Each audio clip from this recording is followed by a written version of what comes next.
तर या शेवटच्या टप्प्यातला प्रचार सध्या आज संपलेला आहे, तर त्या संदर्भातल्या काही टॉप 9 बातम्या। मीरा भाईंदरमध्ये महायुतीचे उमेदवार नरेश म्हस्केंसाठी मुख्यमंत्री शिंदेंनी काढली रॅली। नरेश म्हस्के विरुद्ध ठाकरेगडाचे राजन विचारे यांच्यामध्ये लढत।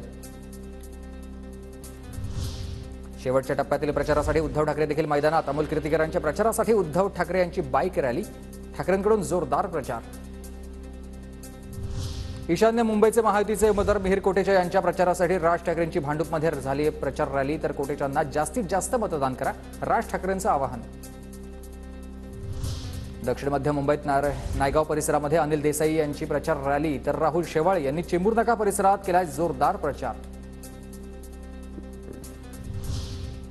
महायुतीचे उत्तर मुंबईचे उमेदवार पियुष गोयल यांच्याकडून मॉर्निंग वॉक करत प्रचार करण्यात आलेला होता। बोरिवली नॅशनल पार्कमध्ये नागरिकांसोबत चर्चा केली। विक्रोळीत उद्धव ठाकरेंकडून शाखांना भेटी आणि संजय दिना पाटलांचा प्रचार। तर दुपारी अंधेरीत अमोल कीर्तीकरांसाठी प्रचार रॅली। ठाण्यात आनंद दिघेंच्या स्मृतीस्थळाला आदित्य ठाकरेंकडून अभिवादन। ठाण्यामध्ये राजन विचारे यांच्या प्रचारासाठी आदित्य ठाकरेंचा झाला दौरा। महाराष्ट्रातील 5व्या टप्प्यामधील प्रचार तोफा थंडावल्या। प्रचार संपल्यानंतर उद्धव ठाकरेंनी सहकुटुंब मुंबादेवीचं घेतलं दर्शन। शिवसेना भवनाजवळ रॅली काढत मुख्यमंत्री शिंदेंकडून मीनाताई ठाकरेंच्या स्मृतीला अभिवादन। तर शिवाजी पार्कात बाळासाहेबांच्या स्मृतीस्थळाचं दर्शन घेत प्रचार थांबवला।